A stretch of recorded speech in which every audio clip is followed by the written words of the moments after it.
다이어트 시작하고 초기에는 의욕이 넘쳐요. 그래서 며칠 굶고 체중도 쭉쭉 빠지다가 길어야 일주 지나면 식욕이 막 올라오거든요. 참다가 결국 폭식해버리고 나서 난 다이어트 안 맞아, 더 안 빠져 이러면서 포기해버려요.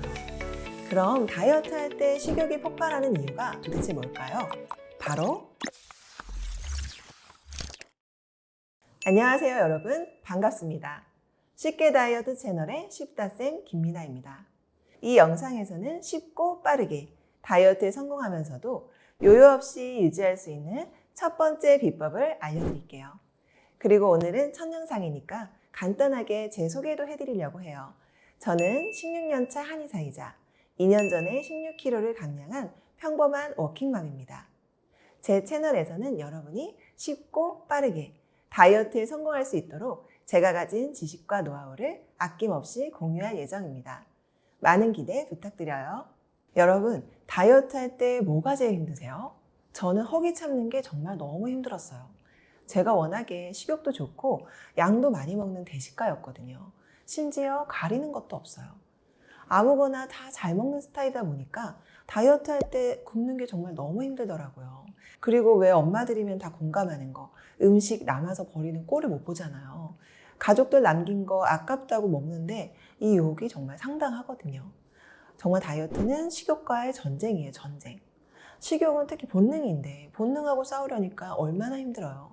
제가 16kg 감량하면서 그런데 확실히 터득한 노하우가 있습니다. 제가 또 다이어트 한의원을 운영하고 있잖아요. 그래서 그 노하우를 환자들한테 알려드리니까 다들 너무 잘하시는 거예요. 다 알고 있지만 광고하기 쉬운 다이어트를 쉽게 만들어주는 꿀팁 지금 방출합니다. 왜 우리 흔히 입 터진다고 하잖아요. 식욕이 폭발해서 자극적인 거 너무 먹고 싶고 조금 먹었는데 그래도 계속 배고프고 이럴 때 다들 어떻게 하시나요? 그냥 참으시나요? 근데 참으면 오래 못 가요. 굶는 것도 하루 이틀이지. 몇 번 참다가 결국 야밤에 라면 먹고 배달시켜 먹고 다이어트 정말 안 해 이렇게 포기한 적 많으시죠?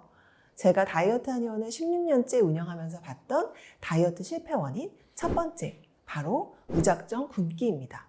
다이어트 시작하고 초기에는 의욕이 넘쳐요. 그래서 며칠 굶고 체중도 쭉쭉 빠지다가 길어야 일주 지나면 식욕이 막 올라오거든요.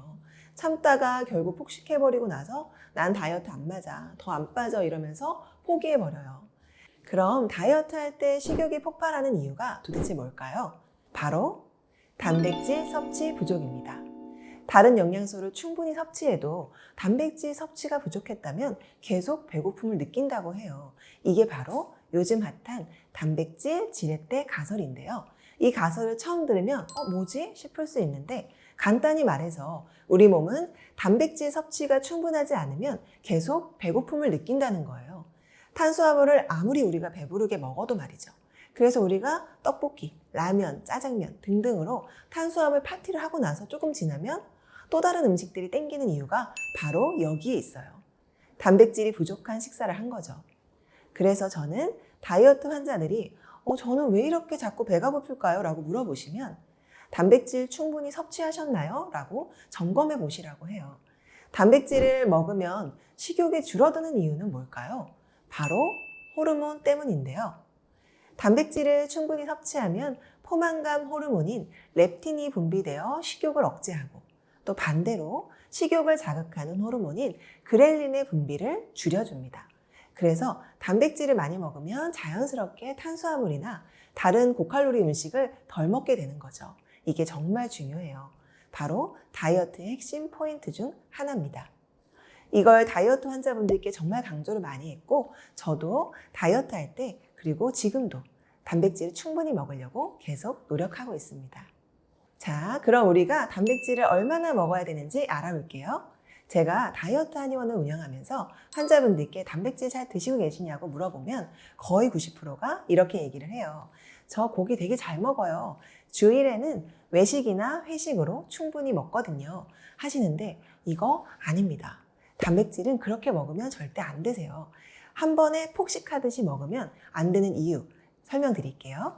하루에 먹어야 할 단백질 적정량은 우리 생각보다 상당히 많습니다. 보통 체중 1kg당 1에서 2g 정도를 권해요. 그러니까 예를 들어서 내 체중이 60kg라면 하루에 60g에서 운동선수나 활동량이 많은 사람들은 거의 120g까지 섭취를 해야 합니다. 계란으로 따지면 거의 10개 정도 되는 거예요. 하루에만 10개입니다. 이렇게 말씀드리면 다이어트 환자들은 다 정말 깜짝 놀라요. 그렇게나 많이 먹어야 되나요? 하시는데 네, 단백질은 상당히 많이 먹어야 합니다. 그런데 여기서 꼭 같이 설명드리는 게 있어요. 단백질을 먹는다고 그게 다 흡수되는 건 아니거든요. 단백질은 또 흡수에 한계가 있습니다. 한 번에 섭취될 수 있는 양은 약 20에서 25g 정도밖에 안 됩니다. 만약 하루에 내가 단백질을 60g을 먹으려면 약 3번, 그렇게 3번에 걸쳐서 나눠 먹어야 된다는 뜻이에요.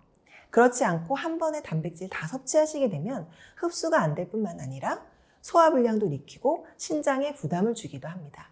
그리고 가장 중요한 단백질을 과도하게 섭취하면 칼로리 과잉으로 살이 찔 수 있는 거죠. 나 오늘 고기 잔뜩 먹었는데 밥은 안 먹었어. 단백질만 먹었으니까 나 살 안 쪄? 이거 말도 안 되는 거죠. 자, 정리해보자면 단백질은 충분히 섭취하되 여러 번에 나누어서 섭취하자. 그러면 식욕이 줄어듭니다. 대표적인 단백질 식품으로는 운동하는 사람들이 가장 사랑하는 닭가슴살, 그리고 소고기, 연어, 두부, 콩 등이 있습니다.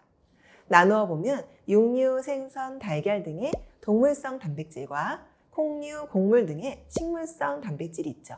동물성 단백질이 식물성에 비해 소화 흡수가 잘 되고 완전 단백질이라 모든 필수 아미노산을 포함하고 있어요. 그래서 권장해드리지만 주의할 것은 지방 함량이 높을 수 있습니다.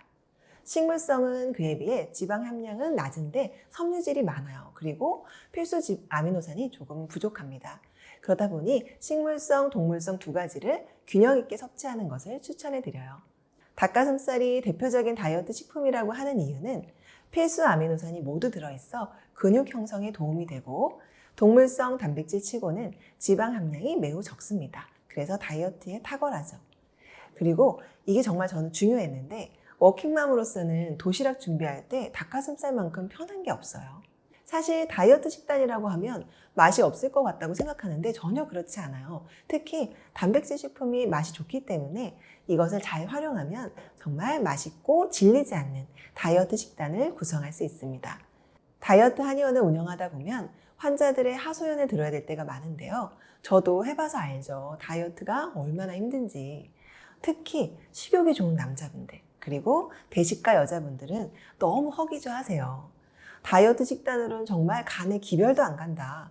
너무 힘들어 하시더라고요. 자, 그런 분들한테는 이걸 강조합니다. 바로 단백질을 탄수화물보다 먼저 섭취하는 건데요. 식사할 때 먹는 순서를 정해드려요. 먼저 첫 번째로 채소와 야채를 섭취하시고 그 다음에 단백질, 그리고 마지막에 탄수화물을 섭취합니다. 바로 채소, 단백질, 탄수화물 이 순서로 섭취를 하게 되는데 이렇게 하면 뭐가 좋으냐? 바로 야채와 단백질이 포만감을 주기 때문에 탄수화물을 많이 안 먹게 됩니다. 자연스럽게 탄수화물 섭취량을 줄일 수 있는 것이죠. 특히 단백질은 소화 자체가 오래 걸리기 때문에 더욱 포만감을 주거든요. 그리고 야채, 단백질 모두 혈당을 급하게 올리지 않기 때문에 혈당이 출렁출렁 오르내리면서 생기는 식욕도 제어할 수 있습니다.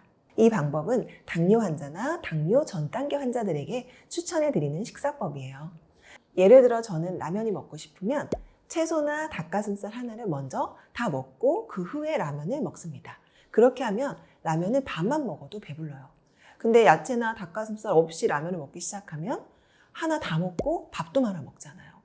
또 아침에 내가 커피에 빵을 먹고 싶다. 이럴 때도 단순히 빵만 먹는 게 아니라 샐러드 조금 그리고 계란을 먼저 먹고 나서 그 다음에 빵을 드시라고 해요. 그러면 정말 충분합니다. 이렇게 먹는 순서만 바꿨을 뿐인데 식욕이 조절되어서 과식을 방지할 수 있고요.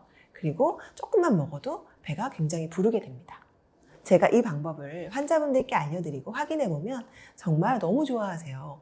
우선은 굶지 않아도 되고 맛있진 않지만 어쨌든 먹으면서 살이 빠지니까 얼마나 좋은가요? 자, 마지막으로 정리해드릴게요. 요요 없는 다이어트 방법. 먼저 첫 번째, 식욕이 폭발할 때는 단백질 섭취하기.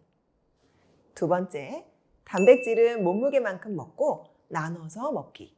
세 번째, 단백질 종류는 동물성, 식물성 모두 골고루 섭취하기. 네 번째, 먹는 순서는 채소, 단백질, 탄수화물 순으로 먹기. 오늘은 다이어트에서 가장 중요한 식단에 대해서 알려드렸어요. 우리 쉽게 다이어트 쉽다 채널에서는 다이어트도 쉽게, 설명도 쉽게 해드릴 거예요.